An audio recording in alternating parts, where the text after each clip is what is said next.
الحمدللہ رب العالمین والصلاة والسلام علی سید الانبیاء والمرسلین اما بعد فاعوذ باللہ من الشیطان الرجیم بسم اللہ الرحمن الرحیم۔ قربانی واجب ہونے کی 4 وجوہات ہیں۔ یہ 4 وجوہات اگر پائی جاتی ہیں تو قربانی واجب ہوگی۔ سب سے پہلا ہے حج، پھر منت، پھر فقیر اور پھر سنت ابراہیم۔ 3 قسم کی حج ہیں جن کی 2 حجیں یعنی ایسی ہیں کہ جن پر قربانی واجب آتی ہے اور ایک حج ایسا ہے کہ جن پر قربانی واجب نہیں آتی۔ ایک حج کون سا ہے؟ 2 حج وہ کون سی ہیں وہ میں پہلے سماعت فرما لیں۔ 2 حج، ایک تمتع ہے، حج تمتع، اور ایک ہے حج قران، اور ایک ہے حج فرات۔ حج تمتع اور حج قران میں جو ہے وہ واجب آتی ہے، قربانی دینا واجب آ جاتا ہے۔ وجہ ہے حج تمتع کسے کہتے ہیں یہ بھی آپ سماعت فرما لیں چلیں۔ حج تمتع جو ہے اس میں بندہ پہلے عمرہ کرتا ہے اور پھر حج کرتا ہے۔ عمرے کے لیے علیحدہ احرام باندھتا ہے اور حج کے لیے علیحدہ احرام باندھتا ہے۔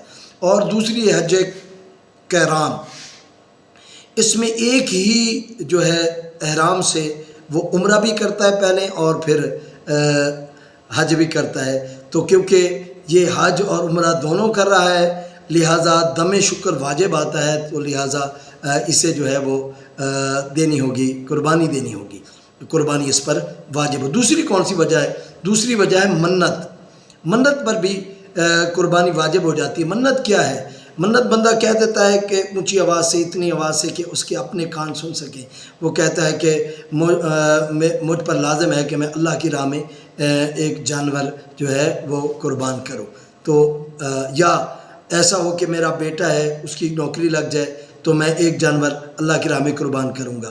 میری بیٹی ہے، وصیت مند ہو جائے تو میں اس طرح کے جتنے بھی معاملات ہیں اسے کہتے ہیں منت ماننا۔ اس پر بھی قربانی واجب ہو جائے گی۔ جب اس کے بیٹے کی نوکری لگ گئی تو قربانی واجب، وصیت مند بیٹی ہو گئی تو ابھی قربانی جو ہے وہ واجب آ گئی۔ تیسری چیز ہے وہ ہے وجہ ہے فقیر۔ اب فقیر پہ تو ویسے قربانی نہیں ہے کیونکہ وہ صاحب نصاب نہیں ہے، وہ تو اس کے پاس مال ہی نہیں ہے، وہ نصاب کا مال نہیں رکھتا ہے، تو تب اس کو پہ کیسے جو ہے قربانی واجب آ سکتی ہے؟ وہ ایسے کہ اس کی بیٹی نے کہا، بیٹے نے کہا، مجبور کیا کہ ابو سارے قربانی کر رہے ہیں تو آپ بھی قربانی کا جانور لے آئیں اور ہم بھی قربانی کرتے ہیں۔ تو وہ بیٹوں کی، بیٹی کی بات مان کے قربانی کی نیت سے کوئی جانور لے آیا، ٹھیک ہے جی، اور بچے اس کے ساتھ کھیلتے رہے۔ اب قربانی کا وقت آیا تو اس نے کہا بھائی جو ہے نا میں تو صاحب نصاب نہیں ہوں، لہذا مجھے ضرورت پڑ گئی ہے پیسوں کی، لہذا جانور بیچتا ہوں اور پھر جو ہے اپنی ضرورت مٹاتا ہوں۔ تو اب وہ جانور نہیں بیچ سکتا کیونکہ وہ جانور وہ قربانی کی نیت سے لایا تھا، تو اب وہ قربانی کرے گا۔ اور چوتھی جو چیز ہے وہ ہے سنت ابراہیمی۔ جو سنت ابراہیمی کی ادائیگی کرنا چاہتا ہے وہ جو ہے اس پر بھی قربانی جو ہے وہ واجب ہے، لیکن اس کی بھی وجوہات ہیں، شرائط علماء نے بیان کی ہیں۔ یہ شرائط پائی جائیں گی تو سنت ابراہیمی کرنا اس پر واجب ہوگی، یعنی سنت ابراہیمی کی ادائیگی کے لیے قربانی کرنا اس کے لیے واجب ہوگی۔ وہ شرائط کون سی ہیں وہ شرائط سماعت فرمائیے انشاءاللہ۔ وہ شرائط آپ سنیں گے تو انشاءاللہ آپ کے سامنے سارا مسئلہ جو ہے وہ کھل کر سامنے آ جائے گا۔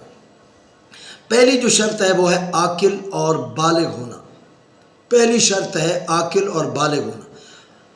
کوئی بچہ عاقل نہیں ہے یعنی پاگل ہے، چاہے وہ 10 سال کا ہے، 20 سال کا ہے، 30 سال کا ہے، 40 سال کا ہے، 50 سال کا ہے، اور اس پہ کروڑوں اربوں روپے ہیں اس کے پاس، لیکن وہ عقل نہیں رکھتا، پاگل ہے، تو پاگل پر قربانی نہیں ہے۔ پاگل پر نہ نماز ہے، نہ حج ہے، نہ زکوٰۃ ہے، کوئی چیز نہیں ہے، چاہے جتنا مال بھی رکھتا ہو اس پر جو ہے یہ ساری چیزیں، نماز بھی نہیں ہے جو پاگل بندہ ہے۔ دوسرا ہے عاقل اور بالغ ہونا۔ دوسری بات کیا ہے؟ بالغ ہونا۔ اگر کوئی بالغ نہیں ہے، اس کے پاس کروڑوں روپے بھی پڑے ہوئے ہیں، کروڑوں کی جائیداد ہے، مربے ہیں، کوٹیاں ہیں، بنگلے ہیں، سونا ہے، چاندی، ہر چیز موجود ہے، لیکن وہ بالغ نہیں ہے، تو اس پر کوئی بھی چیز جو ہے وہ لازم نہیں ہے، یعنی قربانی بھی لازم نہیں ہے، زکوٰۃ بھی لازم نہیں ہے. جیسے ہی بالغ ہوگا نماز بھی پھر ہر چیز جو ہے اسلام کی جتنی بھی چیزیں ہیں اس پر لازم ہو جائیں گی. تو بالغ ہونا ضروری ہے. اب بالغ ہونے کے لیے کیا شرائط ہیں، کیسے پتہ چلے گا کہ یہ بالغ ہے؟ اسلام نے جو چیزیں بیان کی اسی کی روح سے میں تھوڑا سا عرض کر دیتا ہوں. بچی جو ہے وہ جب مینسز آ جائیں، مینسز سٹارٹ ہو جائیں تو جو ہے وہ بالغ تصور کی جاتی ہے، اور اس وقت اس پر نماز بھی فرض ہو جائے گی. اگر وہ مالدار ہے تو زکوٰۃ بھی فرض ہو جائے گی.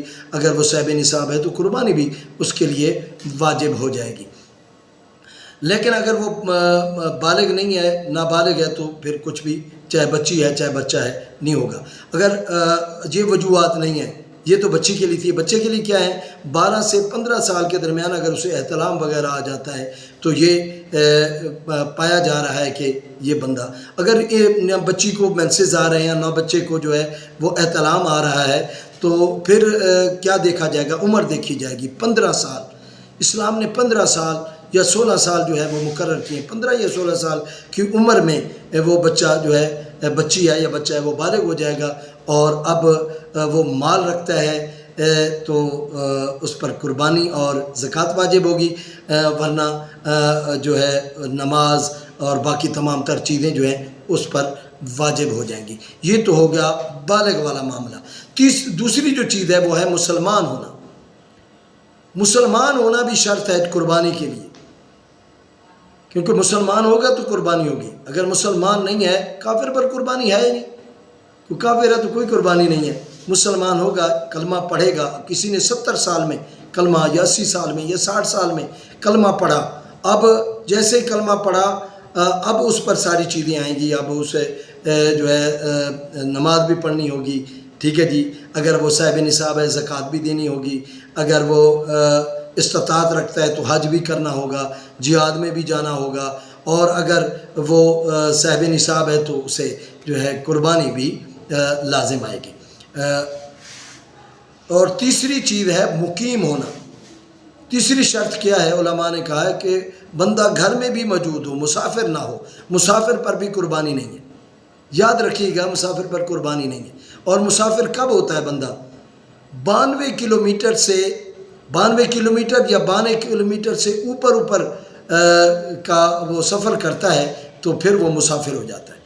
اس سے نیچے اگر کہیں بھی گیا ہوا ہے تو وہ مسافر نہیں ہے. اور مسافر ہونے کے لیے یہ بھی ضروری ہے کہ وہ 15 دن سے کم دن کی نیت رکھتا ہے تو تب وہ مسافر ہے. اگر 15 دن یا 15 دن سے زیادہ کہیں وہ ٹھہرتا ہے اور نیت اس کی ہوتی ہے کہ میں 15 دن سے زیادہ، مہینہ، 1.5 مہینہ، 18 دن، 16 دن یا 15 دن بھی کہے کہ میں 15 دن جو ہے یہاں جو ہے قیام کروں گا، تب بھی وہ مسافر نہیں ہوگا، وہ مقیم ہو جائے گا. 15 دن سے کم دنوں میں اگر وہ کہیں بھی جاتا ہے اور اس کا جو سفر ہے وہ 92 کلومیٹر یا 92 کلومیٹر سے زیادہ ہے تو اس پر قربانی واجب نہیں ہوگی. اگر یہ قربانی کے ایام جو ہے اس کے سفر کے دنوں میں جو ہے آ جائیں تو اس پر قربانی واجب نہیں ہے. ہاں اگر وہ مسافر تھا لیکن 10 تاریخ کو نہیں پہنچا، 11 تاریخ کو گھر آ گیا اور مقیم ہو گیا تو اب بھی اس پر قربانی واجب ہوگی، کیونکہ قربانی کا 3 دن ہے. 3 دن بندہ قربانی کرتا ہے. پہلا دن 10واں، 11واں اور 12واں دن تک قربانی کی جا سکتی. کوئی 12ویں دن بھی آیا ہے، صبح کو پہنچ گیا گھر میں تو اب اس پر قربانی واجب ہے اور وہ صاحب نصاب ہے. تو اچھا، چوتھی جو چیز ہے وہ ہے مالک نصاب. اب مالک نصاب کے لیے کیا چیزیں ضروری ہیں یہ ذرا سماعت فرمائیے. بہت اہم اور امپورٹنٹ چیز ہے مالک نصاب. نصاب سونا 52.5 تولے سونا جو ہے اس کے پاس موجود ہو تو وہ مالک نصاب ہے. چاندی 52.5 تولے چاندی اس کے پاس موجود ہو تب بھی وہ صاحب نصاب ہے.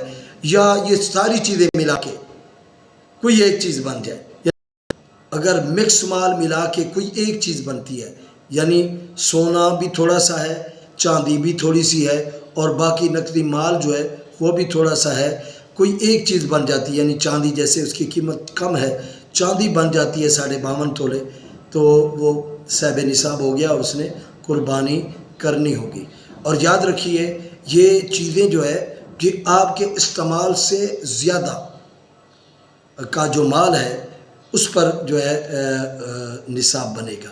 یعنی جو آپ کے استعمال میں کمرے ہیں ٹھیک ہے جی اس پر قربانی نہیں ہوگی, اس پر نصاب نہیں بنے گا. اگر آپ کے 4 فلیٹیں ہیں, 2 پہ آپ رہ رہے ہیں, 2 فری ہیں, تو 2 جو ہے نا ان کا آپ حساب کتاب لگا کے جو ہے اگر اس نصاب میں آپ آتے ہیں تو آپ کو قربانی کرنی ہوگی. اللہ تبارک و تعالی ہم سب کو صحیح معنوں میں قربانی کرنے والوں میں بنائے. آمین بحرمت سید العالمین.